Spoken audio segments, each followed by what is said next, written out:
Assalamualaikum warahmatullahi wabarakatuh. Waalaikumsalam warahmatullahi wabarakatuh.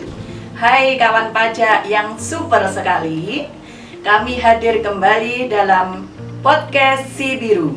Senantiasa melayani dengan baik, berintegritas, ramah, dan unggul. Bersama saya Lasmi, penyuluh pajak KPP Pratama Kediri.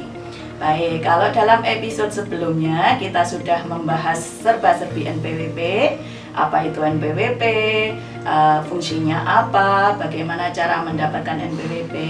Nah, kita menginjak tema kedua, yaitu mengenai subjek dan objek pajak. Namun, mohon izin saya buka dengan pantun dulu ya. Nanti bilang cakep ya kakak-kakak. Siap. Siap. Jalan-jalan ke kota Kediri. Cakep. Tidak lupa beli tahu takwa. Cakep. Bagaimana kabar Anda hari ini? Semoga selalu sehat dan bahagia. Nah, kawan pajak yang super sekali, saya tidak sendiri loh. Saya ditemani oleh mas-mas yang ganteng dan mbak yang cantik. Yang pertama ada Bapak Antonius Atet Wiono yang biasa disapa Kak Atet. Halo kawan pajak. Gimana kabarnya hari ini Kak Atet? Luar biasa. Alhamdulillah sehat. Betul sekali. Yang kedua ada Ibu Purtiningrum yang biasa disapa Kak Purti. Halo kawan pajak. Gimana kabarnya hari ini Kak? Alhamdulillah. Luar biasa ya. Nah, kawan pajak yang super sekali, kita kali ini tadi sudah dibahas, temanya adalah subjek dan objek pajak ya, Kak Atet sama Kak Purti ya. Nah, kita ke Kak Atet dulu nih, bisa dijelaskan nih apa itu subjek dan objek pajak itu? Oh iya. Jadi kawan pajak yang berbahagia, kalau kita berbicara pajak itu ada subjek pajak dan objek pajak. Ya, melanjutkan dari kemarin, kalau panjenengan semua itu sudah punya NPWP, itu karena apa?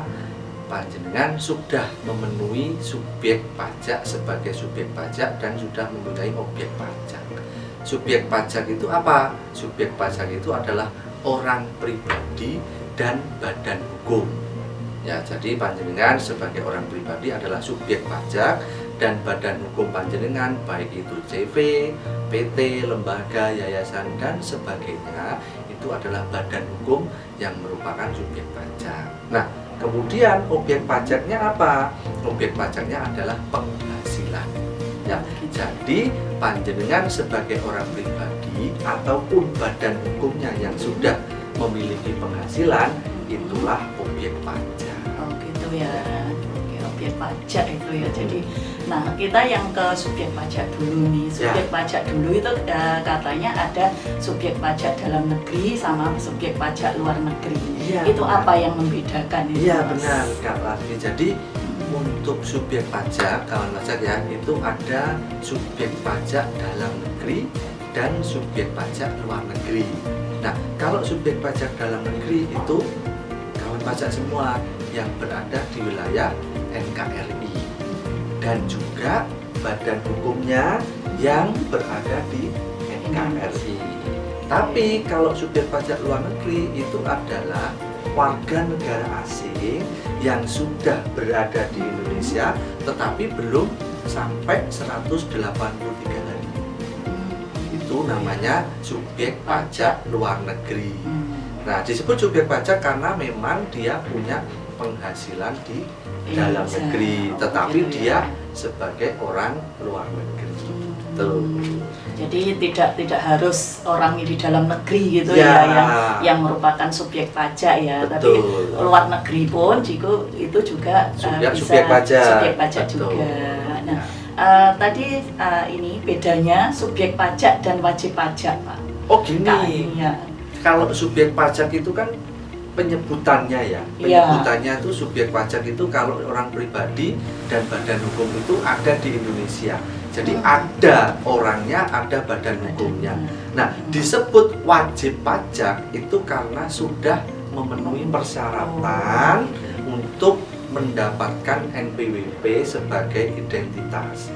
Jadi subjek pajak itu orangnya. Jadi seluruh masyarakat Indonesia, seluruh warga negara Indonesia itu merupakan subjek pajak. Tetapi belum tentu menjadi wajib pajak. Ya kenapa? Kalau wajib pajak itu sudah ada subjek dan objeknya. Jadi sudah ada orangnya dan ada penghasilan. Gitu Seperti ya, Kak, itu. ya. Iya.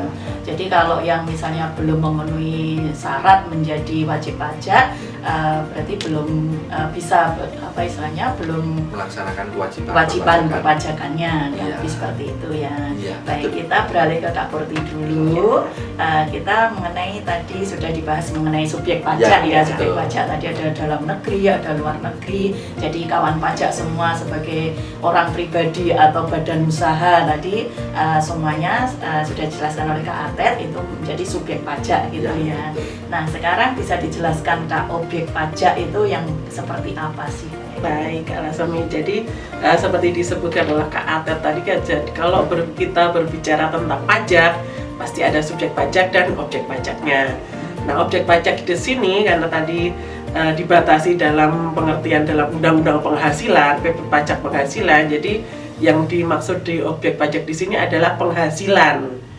Seperti itu. Jadi penghasilan itu apa? Jadi tambahan ekonomis, tambahan kemampuan ekonomis bagi wajib pajak baik yang diterima dari Indonesia maupun dari luar Indonesia, di mana ketambahan kemampuan ekonomis tersebut dapat dipakai untuk konsumsi atau untuk menambah kekayaan. Gitu ya Kak ya. Oh kayak ini ya, kayak dapat gaji gitu ya.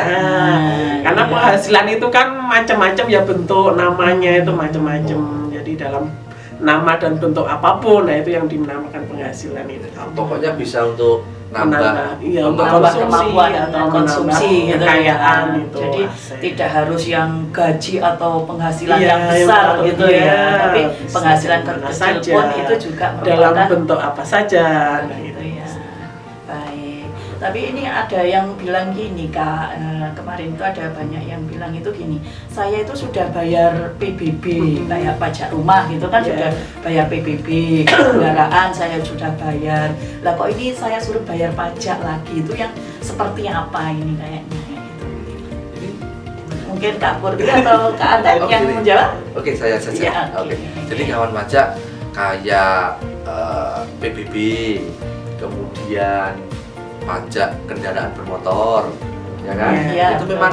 memang apa panjenengan sudah bayar semua. Kenapa? Karena kan itu termasuk pajak daerah yang mana pembayaran pajaknya itu atas aset yang jenengan punya.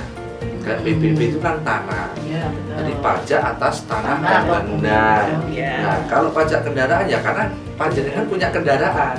Nah, tetapi kalau pajak penghasilan ini berbeda. Ya kenapa ya? Karena penghasilan panjenengan itu yang dipajaki. Bedanya Iya. lagi, PBB, pajak daerah itu pajak daerah. Oh, gitu. Tapi kalau pajak penghasilan ini pajak pusat. Oh gitu ya. Nah, Jadi disetorkan. beda ya Kak Beda, ya. pasti beda. Jadi itu ada pajak pasti ada sesuatu subjeknya Iya. itu. Tadi kan disebutkan subjeknya kan siapa? Ya panjenengan. Iya, Nah, kalau iya. PBB subjeknya siapa? Ya kendaraannya, tanahnya itu. Gitu ya. Ya. Terus kalau ini ada yang saya gaji saya itu kecil, apakah saya harus bayar pajak ini? Saya karyawan. Karyawan tapi gaji saya itu sekitar 2 jutaan lah sebulan. Apa saya harus bayar pajak nih? Ya, Bisa gimana, ke Kak? Kak Purti Iya. ini kan. Jadi kalau dalam Undang-Undang Pajak Penghasilan itu ditetapkan namanya penghasilan tidak kena pajak. Jadi ada Iya. batasannya yang dikenakan pajak itu berapa. Jadi kalau masih di bawah PTKP, istilahnya PTKP itu tidak dikenakan pajak. PTKP Berapa? itu Kak. Berapa? PTKP-nya itu nanti tergantung status. Ada Oh. status sudah menikah, punya tanggungan atau Tapi tidak. kalau yang kan ada nih yang masih milenial kan, jomblo gitu gitu ya. ya. Itu berapa kan? Itu 54 juta per tahunnya. Kalau satu sebulan? tahun. Kalau sebulannya 4.500.000 tinggal dibagi Itu 12. Kak Lasmi. Itu ya. Jadi kalau gajinya 4.500.000 ke ke bawah bawah itu Berarti tidak bayar pajak. tidak bayar pajak Itu gitu kawan ya pajak. kalau pajak Jadi gitu tidak ya sudah bayar pajak. sudah jelas ya gitu ya bahwa tidak semua itu dipajekin gitu Iya. ya. Jadi ada syarat dan ketentuan ketentuan yang gitu. berlaku. Betul sekali. Nah, ini juga isu-isu yang terbaru ini. Kemarin ada yang tanya juga ini dividen. Dividen itu saya sudah tidak terima dividen dan tidak dipotong oleh perusahaan yang tempat saya ini terima dividen itu. Nah, itu gimana cara pemajakannya sekarang itu? Apakah memang bukan objek pajak lagi atau saya harus bayar pajak sendiri? Kak Atet mungkin? Jadi gini, kawan pajak ya, kalau dulu dividen itu kan dipajaki oleh pemberi dividen. Nah, sekarang ini ada peraturan terbaru. Ini di peraturan Menteri Keuangan itu disebutkan bahwa kalau panjenengan menerima dividen itu pemberi dividen tidak perlu memajaki lagi, tetapi yang perlu membayar pajak adalah panjenengan sendiri. Kenapa? Karena kalau dividen yang panjenengan terima tadi itu diinvestasikan, itu menjadi tidak terutang. Oh gitu ya. Tapi kalau panjenengan nikmati kemudian tidak diinvestasikan, nah panjenengan harus bayar pajak sendiri. Betul, gitu ya. seperti itu. Lah nanti diinvestasikan atau tidak itu harus ada laporannya. Jadi gitu panjenengan ya. melaporkan di DJP online. Laporannya DJP online Ya, langsung ya. ada laporan ya. investasi atas dividen ya. panjenengan. Jadi harus bisa dipertanggungjawabkan Betul. seperti itu ya, bahwa benar ini dividennya diinvestasikan kembali. Tidak bisa asal ngaku-ngaku ini saya investasikan gitu ya. Iya, kadang kan gitu ya. Oh ini tak investasikan, Iya. jadi saya nggak terutang pajak. Ternyata nggak ada laporannya. Itu masuk ke Kayak tema kita. Kenapa? Karena dividen itu kan penghasilan. Iya, masuk objek pajak juga. Nah, Ya. menjadi tidak objek pajak kalau Kalau diinvestasikan. Itu kawan Betul pajak. sekali. Gini lagi Kak Atet dan Kak Murti, yang lagi booming itu masalah hibah dan warisan. Oh ya, hibah dan waris. Nah, betul. misalkan saya dapat hibah atau warisan dari orang tua saya nih.